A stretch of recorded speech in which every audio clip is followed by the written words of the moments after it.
Guys, तो आज की वीडियो में हम dad is a hero mom is a spirit के एपिसोड नंबर 5 और 6 को कवर करने वाले हैं। और इसके पुराने 4 एपिसोड मैंने कवर कर रखे थे, जाके उसको वॉच कर लेना। मतलब कि इस पर रिस्पांस तो बहुत ही ज्यादा बेकार था, और अगर इस पर भी अच्छा रिस्पांस नहीं आया तो शायद मैं इसको कंटिन्यू नहीं करूंगा। कहानी की शुरुआत में एलन दिखाई जाती है, जो कि अभी तक ना डायमंड की बारिश लगातार करवाई जा रही थी। और वो राजा का बेटा जो होता है ना, वो भी बोल रहा होता है कि डैड आखिरकार स्पिरिट क्या होता है, और काश मैं स्पिरिट को देख पाता। और इसके बाद तभी उसकी नजर ना एलन के ऊपर जाती है, मतलब कि लास्ट एपिसोड में भी तो जाती है। और इसके बाद तभी दोनों की नजर एक दूसरे के साथ काफी अच्छे तरीके से मिलती है। और इसके बाद तभी उसका डैड बताने लगता है कि हम ना स्पिरिट के साथ दोस्ती नहीं कर सकते। और वो बच्चा बोलता है कि आखिरकार ऐसा किस लिए। और उसके डैड बताने लगता है कि ये ना काफी पुरानी कहानी है, बट मैं तुम्हें अब इसके बारे में कुछ नहीं बता सकता। और इसके बाद वो ना और भी काफी ज्यादा चीजें वहाँ पे बताने लगता है। बट इसके बाद तभी उसका बेटा ना अगेन एलन की तरफ देखता है, बट वो ना वहाँ पे नहीं थी, मतलब कि अभी गायब हो चुकी थी वहाँ से। और इसके बाद में ऑरी का सीन दिखाया जाता है, जो कि रॉयल को बता रही होती है कि अभी तुम्हें फिक्र करने की जरूरत नहीं है। मतलब कि एलन ना अगेन अपने स्पिरिट वर्ल्ड में चली गई है। और रॉयल भी बताने लगता है कि सच बताओ तो मैं काफी ज्यादा घबरा गया था, और मैं सोच रहा था कि आखिरकार वो यहाँ पे आई क्यों आखिरकार। बट कोई बात नहीं, मतलब कि अभी फिक्र की बात नहीं है, क्योंकि वो चली गई वापस। और इसके बाद वो दोनों ना कहीं जाने लगते हैं। बट तभी अचानक से रॉयल को सामने वही प्रिंस नजर आता है। और इसके बाद तभी रॉयल ना ऑरी को बताने लगता है कि मुझे ऐसा लगता है कि तुम्हें कुछ टाइम के लिए यहाँ से चले जाना चाहिए, मतलब कि वो मेरे साथ बात करना चाहता है। और इसके बाद ऑरी भी बोलती है कि अच्छा ठीक है, तो फिर मैं यहाँ से चली जाती हूँ। और इसके बाद राजा ना रॉयल के पास आता है, और वो बताने लगता है कि वैसे मैं तुम्हारी डॉटर को देख नहीं पाया, आखिरकार वो आई क्यों नहीं शादी में। और रॉयल बताने लगता है कि उसकी तबीयत काफी ज्यादा खराब हो गया था। और प्रिंस भी बताने लगता है कि हाँ मुझे पता है कि तुम अभी झूठ बोल रहे हो, और मैं चाहता हूँ कि अगले हफ्ते ना तुम अपनी बेटी को लेकर ना किंगडम में आओ, मतलब कि कैसल में आओ एक तरह से। और मैंने तुम्हारी बेटी को ना अपने बेटे से मिलवाना चाहता हूँ। और वो बताने लगता है कि मुझे पता है कि अभी यहाँ पे क्या हुआ था, मतलब कि मुझे सभी चीज के बारे में काफी अच्छे तरीके से पता है। और वहाँ पे कुल मिला के ना वो सोहेल की वाइफ के बारे में भी बात करने लगता है इसके बाद, मतलब कि राजा। और इसके बाद तभी रॉयल बोलने लगता है कि तुझे ना फिक्र करने की जरूरत नहीं है, मतलब कि सोहेल की वाइफ ना काफी ज्यादा अच्छी है, और वो सोहेल के लिए ना एकदम परफेक्ट है एक तरह से। और इसके बाद राजा बोलने लगता है कि तुझे ना अगले हफ्ते अपनी बेटी के साथ ना किंगडम में आना है। और इसके बाद वो ना वहाँ से जाने लगता है। और इसके बाद में सोहेल की वाइफ का सीन दिखाया जाता है, और लिटरली उसके हाथ पे ना अभी कुछ निशान आ गया था। और इसके बाद तभी रॉयल और ऑरी ना उसके कमरे में आते हैं, और वहाँ पे जितने भी बैठते हैं ना रॉयल उन सभी को ना वहाँ से जाने के लिए बोलता है। बट वो सभी ना वहाँ से नहीं जाना चाहते थे, मतलब की शादीशुदा कन्या को कैसे अकेले छोड़ के जा सकते हैं वो लोग, मतलब की जिसकी शादी होने वाली है कुल मिला के अभी। और इसके बाद ऑरी भी बताने लगता है कि तुम लोगों को फिक्र करने की जरूरत नहीं है, मतलब कि मैं यहीं पे हूँ। और इसके बाद तभी रॉयल सोहेल की वाइफ का हाथ पकड़ता है और बोलता है कि आखिर तुम्हारे हाथ में निशान क्या है, और तुम्हें इसके बारे में काफी अच्छे तरीके से पता है। और तुम्हारे कारण एलन की जान भी काफी ज्यादा खतरे में आ गई है, मतलब कि तुम्हारे कारण राजा उसको किंगडम में बुला रहे हैं। और वो काफी गुस्से में बोलने लगता है कि तुम्हारे कारण हमारे एक तरह से बिल्कुल भी इज्जत नहीं रह गई है। और वो काफी ज्यादा गुस्से में बोला था ना, इस कारण तभी और बीच में आ जाती है। और मुझे ऐसा लगता है कि तुम्हें थोड़ा धीरे बात करना चाहिए, मतलब कि रॉयल को समझाने लगता है कि तुम्हें प्यार से बात करना चाहिए। और वो बताने लगता है कि हम ना एलन को काफी ज्यादा प्यार करते हैं, और हम नहीं चाहते कि वो ना रॉयल किंगडम में बिल्कुल भी जाए। और वो बोलने लगता है कि तुम्हारी भी तो एक बेटी है ना, और अगर उसे कोई परेशान करे तो तुम्हें अच्छा लगेगा क्या। और वो लेडी भी बोलने लगता है कि नहीं, मतलब कि मुझे बिल्कुल भी अच्छा नहीं लगेगा। और वो बताने लगता है कि तो सेम मैं भी ना एलन से वैसे ही प्यार करती हूँ, मतलब कि अगर उसको कुछ भी होता है तो मैं शायद तुम्हारा पता भी कट कर सकती हूँ। भाई काफी प्यार से बात कर रही होती है, लेकिन धमकी दे रही थी एक तरह से। और इसके बाद तभी रॉयल उसको बताने लगता है कि तुम्हें पता है इस कार का मतलब क्या है, मतलब कि हाथ में निशान जो था। और वो बताने लगता है कि इसका मतलब तुम ना किसी और को पसंद करती हो। और वो लड़की बोलने लगती है कि नहीं ऐसा बिल्कुल भी नहीं है। और रॉयल बताने लगता है कि अगर तुम्हारी जगह कोई और होता ना तो शायद मैं उसका पत्ता कट कर चुका होता। अब तक तुम यहाँ पे इसलिए बच गए क्योंकि स्पिरिट्स का कनेक्शन ना रॉयल फैमिली के साथ काफी ज्यादा अच्छा है। मतलब कि वो बोलने लगता है कि तुझे ना सोहेल के साथ प्यार करना चाहिए, और सोहेल के होने के बाद भी तुम किसी और को पसंद कर रही हो, ये काफी ज्यादा गलत है। और रॉयल को अभी तक अंदाजा नहीं है कि आखिरकार वो लड़की किसको पसंद कर रही है। और इसके बाद ओरिना तभी उसका हाथ पकड़ती है और बोलती है कि मैं अभी के लिए तो इस कार को गायब कर दे रही हूँ, मतलब कि तुम्हारे अलावा इसको कोई भी नहीं देख पाएगा। बट अगर तुम सोहेल को पसंद नहीं करोगे, उसके अलावा किसी और को पसंद करोगे ना, तो काफी ज्यादा प्रॉब्लम हो सकता है आगे जाके। और इसके बाद ओरी जो होती है ना मैजिक की मदद से ना उसके हाथ को ठीक कर देती है। और इसके बाद में एलन का सीन दिखाया जाता है, और लिटरली वो सारी चीजें देख रही थी, और उसको पता चल गया था कि आखिरकार वो लेडी किसको पसंद करती है। मतलब उसको पता चल गया था कि आर्यना एक तरह से रॉयल को पसंद करती है, मतलब कि उसके डैड को पसंद करती है वो। और इसके बाद में राजकुमार का सीन दिखाया जाता है, जो कि अपने डैड से पूछा था कि आखिरकार रॉयल फैमिली स्पिरिट के साथ कनेक्शन क्यों नहीं बना सकते। और उसके डैड बताने लगता है कि हम ना उनको बिल्कुल भी अप्रोच नहीं कर सकते। और वो ना इसके बारे में जानना चाहता था, लेकिन उसके डैड ने बताने से ना सीधा मना कर देते हैं। और इसके बाद में आर्या का सीन दिखाया जाता है, और बंदी ना अभी काफी ज्यादा परेशान थी। वो सोच रही थी कि आखिरकार इस निशान को कैसे गायब किया जाए। और इसके बाद तभी कमरे में ना सोहेल आ जाता है, और वो जैसे आता है तभी आर्या ना अपने आंसू पूछ लेती है, मतलब की बंदी उस टाइम पे रो रही थी ना इस कारण। और सोहेल बोलने लगता है कि तुम ठीक तो ना, मतलब की मैं काफी ज्यादा घबरा गया था, और मैं नहीं चाहता कि तुम्हें कुछ भी हो। और इसके बाद में एलन का सीन दिखाया जाता है, और वो ना लाइब्रेरी में थी, और उस टाइम पे ना किताब में कुछ पढ़ रही थी। और इसके बाद तभी उसके पास एक बंदा आता है, और वो बोलने लगता है कि आखिरकार तुम क्या करने की कोशिश कर रही हो एलन। और एलन बताने लगता है कि मैं ना ये चेक करना चाहती हूँ कि आखिरकार रॉयल फैमिली स्पिरिट के साथ कनेक्शन क्यों नहीं बना सकते, आखिरकार ऐसा उन्होंने किया क्या था। और इसके बाद जो बंदा था ना उसको भी इसके बारे में अच्छे तरीके से कुछ भी नहीं बताता। और एलन बताने लगता है कि हाँ मुझे पता है कि तुम्हें सब कुछ पता है, और तुम ना बातें छिपाने की कोशिश कर रहे हो। और वो बंदा भी ना एक तरह से नहीं चाहता था कि एलन को ना कुछ भी पता लगे उसके बारे में। और इसके बाद तभी एलन बताने लगता है कि रॉयल फैमिली ने ना एक तरह से मुझे और फादर को ना वहाँ पे आने के लिए बुलाया, मतलब की कैसल में एक तरह से। और ये सुनने के बाद वो बंदा ना काफी ज्यादा गुस्सा होने लगता है, और बोलता है कि आखिरकार उनकी हिम्मत कैसे ये सब कुछ बोलने की। और अभी एलन उसको काफी ज्यादा शांत होने के लिए बोलते हैं, लेकिन लिटरली वो बंदा इतना ज्यादा गुस्से में था ना कि शांत होने का नाम ही नहीं लेता। और इसके बाद एलन बताने लगता है कि मुझे पता था कि तुम्हें सब कुछ पता है। और इसके बाद बोलने लगता है कि मुझे जल्दी बताओ कि आखिरकार क्या राज है। और लिटरली भाई वो बंदा ना कुछ ज्यादा गुस्सा हो गया था, क्योंकि लाइब्रेरी में जितनी भी किताबें थी ना वो सभी इधर से उधर गिरने लगता है। और इसके बाद तभी वो बंदा शांत होता है और बोलता है कि शायद मुझसे ज्यादा हो गया। और इसके बाद तभी एलन बोलने लगते हैं कि आखिरकार क्या रीजन है, मुझे अब बताना चाहोगे तुम। और इसके बाद वो बंदा ना बताने के लिए तैयार हो जाता है। और इसके बाद वो बताने लगता है कि 200 साल पहले ना एक तरह से एक मॉन्स्टर ने ना रॉयल फैमिली के ऊपर अटैक किया था, और रॉयल फैमिली ने ना स्पिरिट क्वीन से काफी ज्यादा रिक्वेस्ट किया था कि वो ना उनकी मदद करे एक तरह से उस मॉन्स्टर को मारने में, और एक तरह से ये चीजें ना स्पिरिट के कंट्रोल में नहीं होता, मतलब कि नेचर के खिलाफ था, और इस कारण उन्होंने ना रॉयल फैमिली को एक तरह से बैन कर दिया। और अभी फाइनली एलन को इसके बारे में पता चल गया था, और वो ना अभी अपने कमरे में होती है, बिस्तर पे होती है, और उन्हें इन्हीं सब चीजों के बारे में सोच रही थी। और इसके बाद तभी वहाँ पे एलन और रॉयल भी आ जाते हैं, मतलब कि ऑरी और रॉयल आ जाते हैं, और वो दोनों बोलने लगता है कि मुझे पता है कि तुम वहाँ पे आई थी, बट मैं तुम्हें डांटने वाला नहीं हूँ, मतलब कि तुम वहाँ पे आने के बाद काफी अच्छा काम की थी एक तरह से। और एलन भी बोलने लगता है कि हाँ डैड, मुझे पता है कि आखिरकार क्या चला, मतलब कि मुझे सब कुछ पता चल चुका है, और रॉयल फैमिली और स्पिरिट के बीच में आखिरकार क्या पंगा चला मुझे उसके बारे में भी अच्छे तरीके से पता चल गया है। और तभी ऑरी बोलने लगती है कि आखिरकार तुम्हें इसके बारे में किसने बताया, और एलेना उसका नाम बता देती है, मतलब उसी लाइब्रेरियन का नाम बता देती है। और ऑरी बोलने लगता है कि मुझे पता था, मतलब कि उस बंदे के मुंह में बिल्कुल भी कुछ बात बचता ही नहीं है। और इसके बाद तभी ऑरी बोलने लगता है कि आखिरकार तुम्हारा क्या ओपिनियन है इसको लेके, और बेटी भी बताने लगता है कि मैं आप लोगों के साथ हूँ, मतलब रॉयल फैमिली को ना बिल्कुल भी माफी नहीं मिलनी चाहिए इस काम को लेके। और ये सुनने के बाद रॉयल भी काफी ज्यादा खुश हो जाता है और बोलता है कि सच में तुम्हारे अंदर काफी ज्यादा दिमाग है, मतलब कि तुम मेरी बेटी हो ये तो तुमने साबित कर दिया काफी अच्छे तरीके से। और ऑरी भी बोलने लगती है कि हाँ मतलब कि एकदम ऑब्वियस सी बात है, मैं अपने फैमिली के खिलाफ कैसे जा सकती हूँ। और इसके बाद बाप बेटी ना दोनों एक दूसरे को थोड़ा प्यार वहाँ पे करते हैं। और इसके बाद तभी एलन बोलने लगता है कि मुझे ना अभी ग्रैंडमा के पास जाना है, और एलेना उसको मना करने लगता है, मतलब कि रॉयल मना करने लगता है, बट एलेना अभी जिद ढाल लेती है कि मुझे ना अभी कभी जाना है ग्रैंडमा के पास। और लिटरली भाई वो ना लगातार काफी ज्यादा जिद करने लगती है, और अभी और रॉयल के पास कोई भी ऑप्शन नहीं बचाता। और इसके बाद वो ना लेके जाता है ग्रैंडमा के पास उसे। और इसके बाद तभी हमें ना एक तरह से एलन का ना प्लान पता लगता है, मतलब कि उसे ग्रैंडमा के पास तो जाना ही था, साथ ही उसको ना सोहेल की वाइफ के भी साथ बात करना था। और अभी एलन जो होती है ना वो ग्रैंडमा से फाइनली मिलती है, और ग्रैंडमा बिना एलन से मिलकर काफी ज्यादा खुश होती है। और इसके बाद वो ना उसको हक करती है, और लिटरली भाई इतना टाइट हक करती है ना कि उसके तो प्राण ही निकल गए थे एक तरह से। और बटलर जो होता है ना वो बोलने लगता है कि मैम आप ना इसका प्राण निकाल दोगे, मतलब कि थोड़ा कम टाइट हक करो। और इसके बाद तभी बटलर को भी बोलती है कि ग्रैंडमा आप कैसे हो। और ये सुनने के बाद बटलर भी ना काफी ज्यादा खुश हो जाता है, और एलन की मदर भी बताने लगती है, मतलब कि रॉयल की मदर बोलने लगता है कि सच में जब तुम यहाँ पे आती हो तो मुझे काफी ज्यादा अच्छा लगता है। और इसके बाद तभी वहाँ पे सोहेल और उसकी वाइफ भी आ जाती है, और तभी एलन बताने लगता है कि मुझे ना आपसे बात करना है, मतलब कि सोहेल की वाइफ से बात करना है। और वो ना वहाँ पे बोलने लगता है कि मुझे ना आपको कुछ इंपॉर्टेंट बात बतानी है, लेकिन लिटरली आर्या बोलती है कि मुझे ना तुम्हारी बात नहीं सुननी। और इसके बाद वो ना वहाँ से जाने लगती है। और इसके बाद तभी सोहेल बताने लगता है कि तुम्हें देखने में बच्ची लग रही होगी, लेकिन वो बच्ची बिल्कुल भी नहीं है, और तुम्हें उसकी बात ना काफी गौर से सुनना है। और ये सुनने के बाद आर्या भी बोलने लगता है कि अच्छा ठीक है, मतलब कि मैं सुनूंगी उसकी बात। और इसके बाद वो बताने लगता है कि मुझे पता है कि तुम ना मेरे फादर को पसंद करती हो, पर तुम्हें ना अभी ऐसा नहीं करना चाहिए, मतलब कि तुम्हें सोहेल अंकल से प्यार करना चाहिए, और तुम्हारे कारण ना हमारी फैमिली का नाम ना एक तरह से मट्टी में मिलने वाला था, और तुम्हें ना जल्दी से अपने स्कार को हटाना होगा, बट मैंने तुम्हें एक तरह से बचा लिया। और लिटरली भाई आर्या के दिमाग में वहाँ पे ये चला था कि आखिरकार ये बच्ची मुझे इतना ज्यादा ज्ञान क्यों दे रही है। और लिटरली इसके बाद एलेना काफी ज्यादा धमकी देने लगती है कि तुम्हें जो भी कुछ करना ना तुम वो कर सकती हो, बट अगर तुम मेरे फादर और मेरी मदर को अलग करने की कोशिश करोगे ना तो शायद मैं और मेरी मदर ना तुम्हें जिंदा नहीं छोड़ेंगे। और ये सुनने के बाद ना आर्या भी वहाँ पे काफी ज्यादा घबरा जाते हैं, डर जाते हैं एक तरह से। और इसके बाद ग्रैंडमा भी बोलने लगते हैं, मतलब कि काफी गलत बात है, तुम्हारे जब हस्बैंड है तो उसके बाद तुम रॉयल की तरफ क्यों देख रही हो। और बेचारी को इतना ज्यादा ताना पड़ गया था ना, इस कारण उन्होंने वहीं पे बेहोश हो जाते हैं, मतलब कि आर्या। और सोहेल भी सोचने लगता है कि भाई आखिरकार मैं क्या ही कर सकता हूँ यहाँ पे। और इसके बाद वो तभी ना एलन के पास जाता है, और एलन काफी ज्यादा माफी मांगने लगती है, और बोलती है कि मुझे माफ करना, अगर फैमिली की बात नहीं होती ना तो शायद मैं यहाँ पे कुछ भी नहीं बोलती। और सोहेल बोलने लगता है कि तुमने कुछ गलत थोड़ा बोला, मतलब कि तुमने एकदम सही बोला। और हमें और भी दिखाई जाती है जो कि सारी बातें ना सुन रही थी, मतलब कि स्पिरिट वर्ल्ड से। और इसके बाद सोहेल बताने लगता है कि सच में आज तुमने फिर से हमें बचा लिया एक तरह से, मतलब कि अगर तुम नहीं होती तो हमारी फैमिली अगेन काफी ज्यादा टूट जाती। और इसके बाद तभी ग्रैंडमा बोलने लगता है कि मुझे ऐसा लगता है कि अभी ना हमें एलन के साथ ना शॉपिंग करने चला चाहिए, मतलब कि एलन के लिए नए कपड़े लेने होंगे। और ये सुनकर ना एलन भी काफी ज्यादा हैरान हो जाती है, बट वो बोलती है कि बट जो भी हो मेरे को तो काफी ज्यादा अच्छा लग रहा है। और एंड में आते आते ना अभी तक चिल माहौल एक तरह से हो गया था, मतलब कि अभी सभी लोग काफी ज्यादा खुश हो रहे थे एलन को लेके। वहाँ पे का बेटा दिखाया जाता है जो कि एलन के बारे में सोच रहा था कि काश मैं उससे दोबारा मिल पाता। और तभी राजा वहाँ पे आ जाता है, और वो बताने लगता है कि रॉयल घर पे आने वाले, मतलब कि कैसल में आने वाले हैं, और साथ ही मैं तुम्हें उनकी बेटी से मिलवाने वाला हूँ। और वो बताने लगता है कि तुम्हें थोड़ा अच्छे से बिहेव करना है। और उसका बेटा बोलता है कि हाँ अब जैसा आप चाहो। और इसके बाद हमें सभी लोग दिखाया जाता है जहाँ पे एलन ने एक नए आउटफिट पहन रखे थे, और ग्रैंडमा ने काफी ज्यादा तारीफ करने लगते हैं कि तुम सच में काफी ज्यादा क्यूट लग रही हो। और इसके बाद रॉयल के बारे में बताने लगते हैं कि तुम भी ठीक ही ठाक लग रहे हो। और रॉयल भी बोलने लगता है कि हाँ आप मेरी तारीफ क्यों करोगे, मतलब कि अभी तो एलन आ गई है ना यहाँ पे। और इसके बाद तभी बटलर आ जाता है, और वो बोलता है कि आपकी गाड़ी ना रेडी हो गई है। और इसके बाद तभी रॉयल बोलने लगता है कि मैं गाड़ी से नहीं जाने वाले, बल्कि मैं टेलीपोर्ट करके यहाँ से जाने वाला हूँ। और ये सुनकर ना बाकी सब लोग काफी ज्यादा हैरान हो जाते हैं, क्या तुम ऐसे क्यों जा रहे हो। और एलन को ना पता चल जाता है, मतलब कि अगर वहाँ पे कुछ भी गड़बड़ होगा ना तो सीधा टेलीपोर्ट करके ना ये लोग घर पे आ जाएंगे। और वो अपने डैड से कंफर्म करवाती है, और उसके डैड बोलता है कि तुमने सही कहा। और इसके बाद मदर बताने लगता है कि तुम्हें ना एलन का अच्छे तरीके से ध्यान रखना है। और रॉयल बताने लगता है कि हाँ मदर मुझे पता है, मतलब कि मैं उसका ध्यान अच्छे तरीके से रखूंगा। और वही और भी हमें दिखाए जाते हैं जो कि सोच रहे होते हैं कि सच में तुम्हें ना एलन का ध्यान अच्छे तरीके से रखना होगा। और इसके बाद फाइनली वो लोग टेलीपोर्ट करके ना कैसल में आ गए थे, और हमारे कैसल के बाहर का सीन दिखाया जाता है जहाँ पे वो लोग होते हैं। और रॉयल सोच रहा होता है कि सच में कैसल को देखने के बाद ही मुझे काफी ज्यादा अजीब सा फील हो रहा है। और इसके बाद तभी एलन बताने लगता है कि डैड आपको यहाँ पे खड़े रहने की जरूरत नहीं है, मतलब कि हमें जल्दी से अंदर जाना चाहिए। और एलन भी बोलने लगता है कि आखिर तुम इतना ज्यादा एक्साइटेड क्यों हो रही हो। और वो बताने लगता है कि सच बताओ तो मुझे उस ब्लैक हार्ट वाले पर्सन से मिलना है, मतलब कि मुझे ये जानना है कि आखिर उसके मन में क्या चलता है। और इसके बाद वो लोग ना अंदर की तरफ जाने लगते हैं, और गार्ड जो होता है ना वो भी रॉयल को देख लेते हैं, और जल्दी से ना गेट खोलने का ऑर्डर देते हैं। और वो ना गोद में एक बच्ची को देखते हैं, और सोचने लगता है कि आखिरकार ये बच्ची है कौन। और इसके बाद राजा को भी पता चल जाता है कि रॉयल वहाँ पे आने वाला है। और इसके बाद फाइनली रॉयल ना वहाँ पे पहुंचता है, मतलब कि राजा के सामने जाता है। और राजा भी बोलने लगता है कि सच में मुझे आपसे मिलकर ना काफी ज्यादा अच्छा लगा। और एलेना उसके ऑरा को फील कर पाती है, और सच में आसपास ना काफी ज्यादा डार्कनेस था, और उसको पता चल जाता है कि भाई सच में इसका दिल काफी ज्यादा काला है। और इसके बाद एलेना अपना इंट्रोडक्शन देती है और बताती है कि मैं ना रॉयल की बेटी हूँ, और और मुझे आपसे मिलकर काफी ज्यादा अच्छा लगा। और इसके बाद राजकुमार भी बताने लगता है, मतलब कि राजा भी बताने लगता है कि तुम एकदम अपने फादर के ऊपर गई हो। और एलन बताने लगता है कि आपने ये गलत बोलो, मतलब कि ऐसा कुछ भी नहीं है। और ये सुनकर ना रॉयल को भी काफी ज्यादा बुरा लगता है और बोलता है कि डॉक्टर आप क्या बोलो, मतलब कि मेरे ऊपर नहीं गई क्या तुम। और इसके बाद वही एक्टिंग करना स्टार्ट कर देता है कि प्लीज तुम्हें बोलना होगा कि तुम मेरे ऊपर गई हो। और ये देख के ना राजा भी काफी ज्यादा हैरान हो जाता है और सोचता है कि क्या यही वो हमारा रक्षक है क्या। और इसके बाद रेप्सल ना रॉयल को बैठने के लिए बोलता है और रॉयल बैठता है सोफे के ऊपर, बट वो ना एलन को अपनी गोद में लेके बैठता है। और रेप्सल बोलने लगता है कि मुझे ऐसा लगता है कि उसको ना अलग बैठने देना चाहिए, बट रॉयल बोलता है कि नहीं वो एकदम ठीक है मेरे गोद में। और इसके बाद बताने लगता है कि मुझे माफ करना, मतलब कि मैंने अपनी बहन की शादी तुम्हारे साथ करने का फोर्स किया था इस कारण। और वो बताने लगता है कि तुम्हें फिक्र करने की जरूरत नहीं है, मतलब कि मैंने अपने फादर को और डॉटर को ना काफी दूर भेज दिया और वहाँ से ना वो कभी भी वापस नहीं आने वाले। और एलन भी सोचने लगता है कि सच में आज कितना ज्यादा बेकार इंसान है, मतलब कि राजा बनने के लिए अपने डैड को काफी दूर भगा दिया। मतलब कि एलन को पता चल गया था कि उसने अपनी बहन का इस्तेमाल किया अपने फादर को ना गद्दी से हटाने के लिए।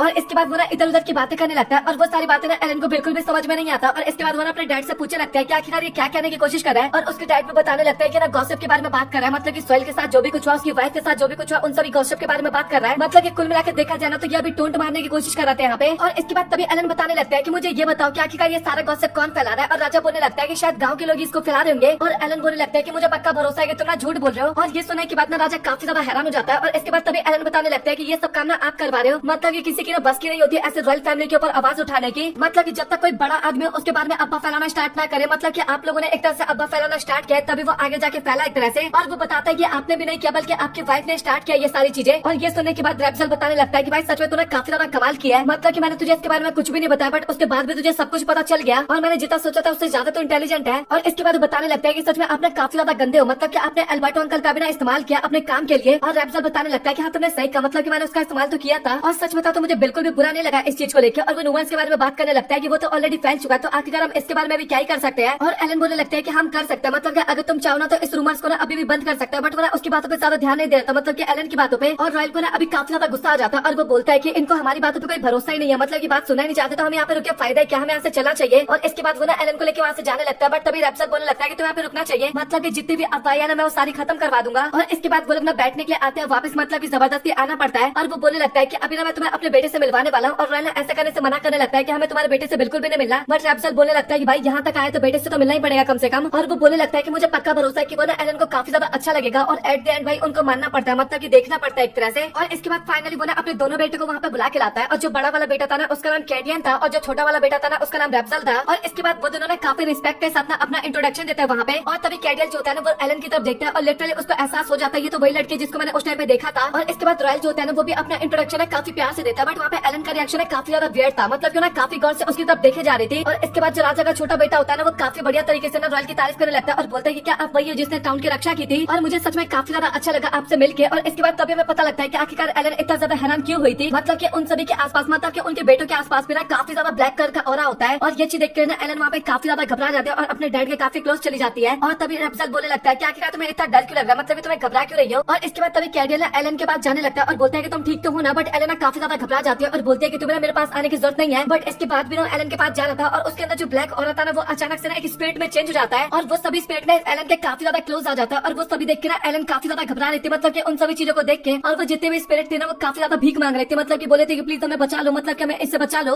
एलन ना वो सब कुछ देख के ना काफी ज्यादा डरने लगते हैं और सोचते हैं कि क्या ये सभी मेरे से मदद मांगने की कोशिश कर रहे हैं। और अभी जो वो आवाज था ना वो सभी को सुनाई देने लगता है, मतलब कि घर के अंदर जितने भी लोग थे ना उन सभी को सुनाई दे रहा था। और इसके बाद तभी एलन ना पास्ट देख पाती है, मतलब कि जो भी कुछ हुआ था पास्ट में उन सभी चीजों के बारे में। और जो राजा होता है ना वो स्पिरिट से ना एक तरह से मदद मांगना चाहती थी और स्पिरिट ने मदद करने से मना कर दिया था ना, इस कारण वहाँ पे जितने भी स्पिरिट किंग होते हैं ना उन सभी को ना वो मारने की कोशिश कर रहे थे। और लिटरली उन सभी स्पिरिट्स को मारने का रीजन केवल यही था ताकि स्पिरिट को ना उनकी मदद करे। और ये जो ब्लैक और अभी हमें देखने को मिल रहा था ना वो सभी स्पिरिट किंग के थे एक तरह से। और वो सभी ना एलन से मदद मांग रहे थे क्योंकि वो भी तो एक तरह से स्पिरिट ही है ना। और एलन तो वहाँ पे काफी ज्यादा डर गए थे, मतलब कि लिटरली काफी ज्यादा रोने लगते हैं। और बाकी जितने भी लोग होते हैं ना वहाँ पे वो धीरे धीरे ना बेहोश होने लगते हैं। और एलन बिना भी काफी देर चिल्लाने लग गई थी ना, ये चीज देख के रॉयल भी काफी ज्यादा घबरा जाता है। और इसके बाद वो ना एलन को लेकर वहाँ से जाने लगता है और साथ ही रेप्सल जो था ना वो भी सोच रहा होता है कि आखिर यहाँ पे चल क्या रहा है, मतलब ये आवाज कहाँ से आ रही है। और इसके बाद एलन भी बताने लगता है, मतलब कि रॉयल बताने लगता है कि ये ना स्पिरिट कर्स है जो कि तुम्हारे पूरे फैमिली के ऊपर लगा हुआ है और हमारे जाने के बाद शायद तुम्हें आवाज सुनाई ना दे। और इसके बाद फाइनली एलन को लेकर ना रॉयल घर पे आ जाता है और औरी भी वहाँ पे आती है और बोलते हैं कि तुम्हें फिक्र करने की जरूरत नहीं है, मतलब कि एलन को कुछ भी नहीं हुआ, वो बस थोड़ा डर गई थी और अभी थोड़े टाइम बाद वो एकदम ठीक हो जाएगी। और इसके बाद एलन ना वहाँ पे सो जाती है और साथ ही औरी बताने लगता है कि मुझे ऐसा लगता है कि इसने बिना स्पिरिट कर्स को देख लिया होगा और वो देखने के बाद में काफी ज्यादा डर गई होगी। और इसके बाद में राजा का सीन दिखाया जाता है जहाँ पे काफी ज्यादा प्रीस्ट टाइप डॉक्टर आ रखे थे और वो ना राजा को चेक कर रहे थे। और तभी राजा की ना आंख खुलने लगती है, मतलब की रेप्सल की, और वो तो एकदम ठीक हो चुका था, मतलब की ये चीज देखकर डॉक्टर काफी ज्यादा खुश होता है। और रेप्सल बोलता है क्या मेरे बच्चों का क्या हुआ। और वो सभी बताने लगता है कि आपको फिक्र करने की जरूरत नहीं है, वो अभी बेहोश है, बट कुछ टाइम बाद ना उनको भी होश आ जाएगा। और इसके बाद में रेजियल का सीन दिखाया जाता है, जो कि ना अपने पास्ट के बारे में सोच रहा था। मतलब कि मैं सबसे पहले एक फेस्टिवल दिखाया जाता है और इसके बाद सभी लोग ना एक पत्थर के आगे ना काफी ज्यादा प्रेयर करे होते हैं। मतलब कि राजा की पूरी फैमिली होती है वहाँ पे, और वो ना काफी टाइम तक ना ऐसे प्रे करते हैं वहाँ पे। और तभी छोटा भाई बोलने लगता है कि भैया आखिरकार हम यहाँ पे आके प्रेयर क्यों करते हैं, और वो भी बताने लगता है कि हम ना केवल स्पिरिट से ना माफी मांगने के लिए प्रेयर करते हैं। मतलब कि जो भी हमने गलती किया था ना, ताकि वो हमें माफ कर दे। और ये ना 200 साल से चलता आ रहा है एक तरह से। और वो बताने लगता है कि आखिरकार वो लोग हमें माफ क्यों नहीं कर रहे। और वो बताने लगता है कि शायद हमने काफी बड़ी गलती की हो, बट क्या पता फ्यूचर में जाके वो हमें माफ कर दे। और केडियल को ना एक तरह से स्टोरी पता चल गया था, मतलब कि क्यों गुस्सा स्पिरिट हमसे, उन सभी चीजों के बारे में पता लग गया था, क्योंकि उसने ना एक प्राचीन किताब पढ़ा था, उसके अंदर उसको काफी ज्यादा इन्फॉर्मेशन मिल गया था। और इसके बाद केडियल काफी बार जाता है स्पिरिट से माफी मांगने के लिए उस पत्थर के पास, और वो दुआ कर रहा होता है कि काश वो ना एलन से एक बार फिर से मिल सके और वो ना एलन से भी माफी मांगेगा। और ये सारी चीजें बोलने के बाद ना वो वहाँ से चला जाता है। और इसके दूसरी तरफ ना हमें एलन भी दिखाई जाती है, जो कि सारी बातें सुन रही थी, और वो सुनने के बाद ना काफी ज्यादा रोने लगती है। और इसके बाद एलन अपनी मदर के पास होती है, और मदर बताने लगता है कि बस स्पिरिट चाहते हैं कि ह्यूमंस ना अपनी गलती को स्वीकार करे कि आखिरकार उन्होंने कितनी बड़ी गलती की थी। और इसके बाद एलन बताने लगते हैं कि मदर मैंने वो कर्ज को छुटाना चाहती हूँ, मतलब कि मैं बिल्कुल भी नहीं चाहती कि वो लोग अपना पूरी लाइफ इसी तरीके से सफर करते रहे। और इसके बाद और ही बताने लगता है कि वो कर्ज ना एक तरह से केवल राजा के ऊपर लगा हुआ था, बट धीरे धीरे ना वो उसकी पूरी फैमिली पे फैलता चला गया। बट एलन को ना वहाँ पे काफी ज्यादा बुरा लगता है, काफी ज्यादा रोने लगती है। और तभी और ही बताने लगता है कि अभी तुम ना काफी ज्यादा छोटी हो, और मुझे ऐसा लगता है कि तुम्हें ना अभी इन सभी चीजों से ना दूर रहना चाहिए। और भी ना उसकी बात एक तरह से मान जाती है, मतलब कि एलन, बट मुझे लगता है नहीं कि वो बात मानेगी इतनी आसानी से।